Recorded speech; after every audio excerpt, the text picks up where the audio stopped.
Tere ilusat esmaspäeva! Täna olen valinud teemaks vajaduspõhise tegutsemise versus tahtepõhise tegutsemise. Vaata, väga suur osa meist tegelikult on vajaduspõhised tegutsejad ja väga väike osa meist on tahtmise peal tegutsevad inimesed. Ja ma räägin sulle, mis on siis nende erinevus ja mida sa tahad enda jaoks hästi läbi mõelda ja kus siis tegutseda. Vajaduspõhine, see teema läheb natukene kokku ka selle finantsilise või rahalise seadistusega, et miks su elutase on selline, nagu on ja nii edasi. Et avada natukene siin seda tausta veelgi sügavamalt võib-olla sinu jaoks ka. Ehk siis vajaduspõhine tegutsemine on see, et sa teed asju täpselt nii palju, kui on vaja, aga mitte rohkem. Ja vaja on siis sinu sees alateadlikud nii-öelda siis mõtteviisid, seadistused, et vot nüüd on vaja, alla selle ei ole võimalik minu jaoks elada. Meil kõigil on see vajaduspõhine piir nii-öelda siis. See on erinev loomulikult sellepärast, et see tuleb keskkonnast, kus me oleme elanud ja nii edasi. Et see on siis see nii-öelda, kui ma olen rääkinud siin rahalisest seadistusest, siis see on siis nii-öelda alumine piir, mille juures või see normaalsuspiir, mille juures me siis toimetame. Ja see vajaduspõhine ongi siis, katad ära oma vajadused, aga kui nüüd sealt peaks minema rohkemaks, siis see nõuab sinult rohkem ja sa ei tegutse. Ja rääkimata sellest, kui see on sinu mugavustsoonist oluliselt väljas see elustiil, mida me siis tegelikult omale tahame ja kuhu poole liikuda soovime. Meil kõigil on see ideaal, mille poole liikuda ja see kogu aeg kasvab ja areneb. Oled ühe taseme kätte saanud, harjud ära, tahad juba järgmist taset kätte saada. See on täiesti normaalne asi ja see on tegelikult see, mis inimesi meid edasi viib. See on meie DNA-sse sisse kirjutatud, et tahtmine on absoluutselt vajalik inimese kogemuse jaoks ja mitte ainult inimese, vaid tammepuu seeme tahab ka kasvada. Et see driver on meil kõigil sees. Ja sellest desire'ist või sellest soovist, tahtest ma olen varem ka rääkinud, et laste puhul ka jumala eest ärge seda ära nullige, vaid julgustage neid rohkem tahtma ja just nimelt tahtmise pealt tegutsema. Et mis eristab, kui me toome ettevõtlusnäite. Ettevõtja oma loomult tegelikult on juba eelisseisus, mis puudutab tahtmise põhist tegutsemist. Ettevõtja, me keegi ei pea olema ettevõtja, aga ta tahab, ehk siis tal on juba lihtsam minna selle järgi, mida ta tahab. Aga ka meil ettevõtjatel on olemas piirid, kus me kipume ikkagi vajuma sinna vajaduspõhisesse tegutsemisse. No kuidas see välja näeb? Sa oled käinud koolitustel, sa oled käinud võib-olla mentori käe all ja nad ütlevad sulle, et selleks, et sa saaksid paremaid tulemusi, sa pead tegelema sellega. Tavaliselt on see müük, et tee rohkem, otsi rohkem prospekte, otsi rohkem, ehk siis ma ei oska rääkida eesti keeles, mis see prospekt siis on nii-öelda siis suunatud inimene, kellel võiks potentsiaalsele kliendile pakkumise teha. Nii. Aga ehk siis otsi rohkem prospekte, tee rohkem pakkumisi, reaalselt suhtle inimestega ja me keegi ei taha seda teha, sest see on ebamugav. Okei, ma ei saa öelda keegi, aga enamus ettevõtjatest, kellega mina kohtunud, ega see ei ole mugav asi. Müügioskuse vajadusest ma olen siin rääkinud, jah. Nii, aga ehk siis me teame tegelikult, mida vaja teha on. Pane ennast rohkem välja, tee rohkem pakkumisi, suhtle, räägi inimestele rohkem, millega sa tegeled ja nii edasi. Ja see toob tulemusi. Me oleme ka kogenud, et see toob tulemusi, aga me ei tee neid asju. Sest me oleme vajaduspõhised tegutsejad. Ja nii, kui meie see vajaduse piir, see miinimum hakkab väga lähedale tulema, vot siis me hakkame tegutsema. Aga nii kaua me leiame, sa tahad uhkemat autot, sa tahad uhkemat maja, sa tahad rohkem vabadust saada, sa tahad palgata töötajaid, et sul oleks endal rohkem aega arendada näiteks ja nii edasi. Need kõik on tahtmised, Aga kui sina oled vajaduspõhises kinni, siis mis juhtub? Sa leiad omale täiesti mõistlikke, täiesti loogilisi selgitusi, miks sa ei saa olla tahtmisel põhinev inimene. Tegutseja. Näiteks, ma ei saa, sellepärast et abikaasa kodus ootab, et ma tuleksin iga päev kell 5 õhtul koju näiteks, on ju. Ja ma ei taha meie suhtesse luua mingisugust problemaatilist õhkkonda, ütleme siis niimoodi, jah. Mul on lapsed, mul on vaja lapsi sõidutada, viia, tuua, käia, teha, mis iganes, on ju. Siis mul on kliendid, keda on vaja teenindada ja nii edasi ja nii edasi ja nii edasi. Et kelle jaoks on vaja töö päriselt ära teha, on ju. Et siis meil on kodu, mis vajab hooldamist ja jumal teab, mida kõike veel.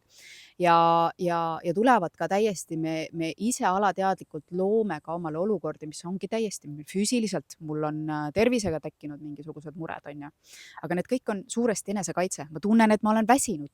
Ka see on enesekaitse, et mitte minna selle tahte järgi. Sest et vaata, mida tähendab tegelikult olla tahtmisel põhinev tegutsemine. See tähendab seda, et see pöörab su elu pea peale. See tähendab seda, et sa peadki nii-öelda riskima oma võib-olla lähisuhetega, mida sa arvad, et su peas juhtub, kui sa hakkad nüüd tegema seda, on ju. Sa pead riskima oma mainega potentsiaalselt, mis sa arvad, et nüüd inimesed sinust arvavad, on ju.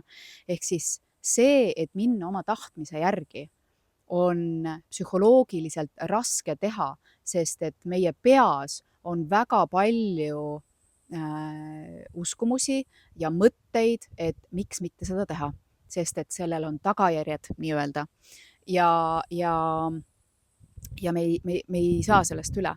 Ja see tihti nõuabki ei ütlemist oma kõige lähedasematele, kõige armsamatele inimestele, mida me ei taha teha, sest me ei taha neis tekitada tundeid, mis me arvame, et nende nii-öelda siis mõtte meist või kuvand meist muutub sellega, kui me hakkame oma käitumist muutuma ja nii edasi. Et seal on, need on suurimad põhjused.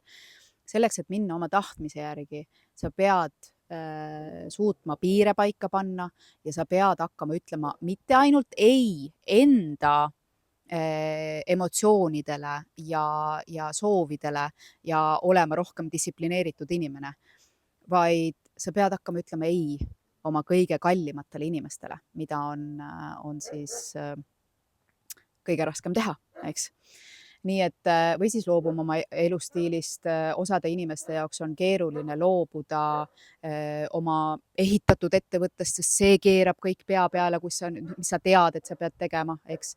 See võib sinu peas olla suur risk, et kui ma nüüd nii teen, siis ma pean loobuma olemasolevast elustiilist, oma kodust sellisena, nagu ta on ja sulle meeldib. Ja siis ongi tegelikult valikute küsimus, on ju. Aga ka edukatel inimesel on see vajaduse piir ja nad teavad seda samamoodi, et ka meil on nii-öelda vajaduspõhine tegutsemine. Aga mida nad teevad, ongi nad treenitud mental toughness, ehk siis kogu aeg tehakse tööd selle nimel, ei, ma ei vaju sinna ära. Ma ei vaju sinna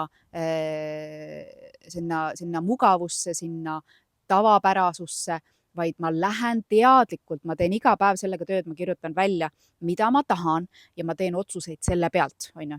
Seal on see identiteet, kes ma siis olen, kui ma olen see ja selle pealt teen otsuseid, on ju. Ükskõik, mis see sellega siis kaasa ei too. Ja see on pidev töö iseendaga, see on see kõige olulisem töö siin, eks. Ja mul tuleb selle teemaga meelde ka, kuidas meie enda Raivo Hein on rääginud termodünaamika seadusest.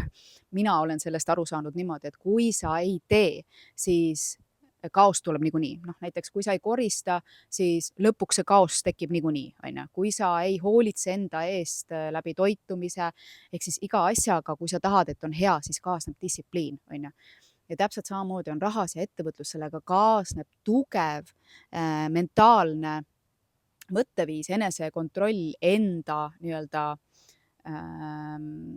master'iks olemine nii-öelda, sa suudad ennast juhtida. Just nimelt siin neid emotsioone ja asju, ma olen emotsioonide juhtimisest varem rääkinud. See distsiplineeritud eneseviimine selle järgi, et ma lähen selle järgi, mida ma tahan, mitte ma ei tegutse selle pealt, alateadliku mustri pealt, mis on minu vajadused, on ju, mis on vaja ära katta, eks. Ja sagedasti me pendeldame tahtmise ja vajaduste vahel, on ju. Aga see on teadlikult, et sa tead, oota, ja Liina, mul on ka see vajaduspõhine käitumismuster, eks. Nii, sa tead sellest, väga hea, ja tõenäoliselt sa tead ka, kus on sinu jaoks see piir. Ehk see piir on see, et ai, nüüd on nii madal, nüüd peab hakkama tegutsema ja siis sa kaotad kõik teised muud asjad ära, mis olid ennem olulised, on ju, sest nüüd on vaja hakata tegutsema, nüüd on vaja elus olla ja seda elustiili hoida, on ju.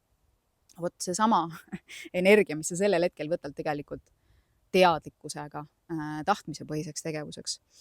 Et vaata endas need asjad üle ja jäta meelde, meil kõigil on see vajaduste põhine piir olemas, on ju, aga me ei lase sellel kaosel tekkida, me ei lase endal sinna langeda, vaid teadlikult, sest et kui sa juba oled selles kohas sees, siis alateadvus töötab nii võimsalt, et teadlikkusega seda enam ei kontrolli. Seda saab ainult niimoodi järjepidevalt ja tõusutõu-mõõnadega, see on normaalne. Aga et sa teadlikult mõtled sellele, et ahah, okei, selline muster on. Küsimus on, mida sa siis valid teha? Kas sa jätkad või teed iseendaga tööd? Juhid teadlikult ennast ja oma tegusid seal taga. Et see on küsimus. Nii et hakakem siis tahtmise järgi tegutsema ja looma meile seda elu, mida me siis päriselt tahame ja neid ettevõtteid, mida me siis päriselt kogeda tahame. Jätkame selle mõnusa suvega ja kohtume uuel nädalal uute mõtetega. Tšau, tšau!